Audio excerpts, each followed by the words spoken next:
Someone is about to jump off that building! Madam, please don't jump. Everything will be all right. The shouts echoed through the busy street as people looked up at the tall building. A young woman stood at the edge of the rooftop, her hair blowing wildly in the evening wind. Below, police officers ran, pushing through the crowd, shouting into radios, pointing toward the rooftop. She saw them coming, but in her heart, she knew this was the end. She could not go back because of what she had done. The crowd gasped as she leaned forward slightly. Someone screamed, "Don't do it!" But her eyes were empty, lost in a storm of pain and secrets. The woman's name was Clara.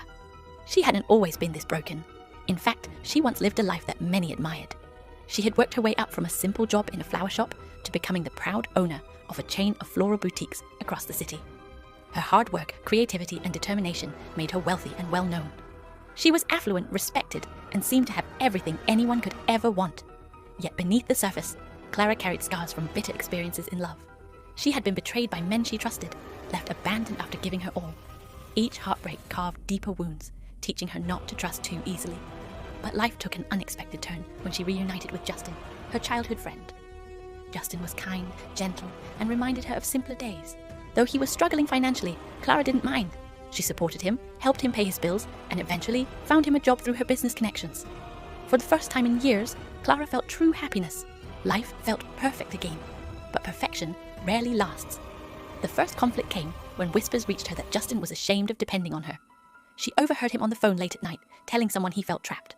Her heart sank, but she forgave him when he explained he was just frustrated. The second challenge came when Clara discovered messages from other women on Justin's phone. He swore they meant nothing, that he loved only her. Against her better judgment, she forgave him again, believing love could heal the cracks. But the worst was yet to come. Clara began noticing that her closest friend, Alicia, spent too much time around Justin.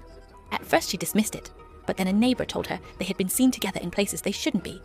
Doubt turned into fear. And finally, the fourth and most crushing tragedy struck when Clara uncovered the truth. Alicia, her own friend, had been secretly sleeping with Justin. The betrayal cut deeper than any wound she had ever known. Her heart shattered completely, and all the happiness she had built collapsed in an instant. She rushed to the rooftop because it felt like the only escape. The police begged her to step down. The crowd shouted words of encouragement.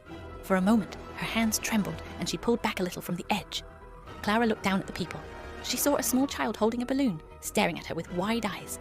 Something about that innocent gaze softened her heart. She whispered, maybe not today. She stepped back just enough for the police to sigh with relief. One officer shouted, "We can help you. Just come talk to us." Clara nodded slowly. For a brief moment, it seemed like hope had returned. But hope was fragile.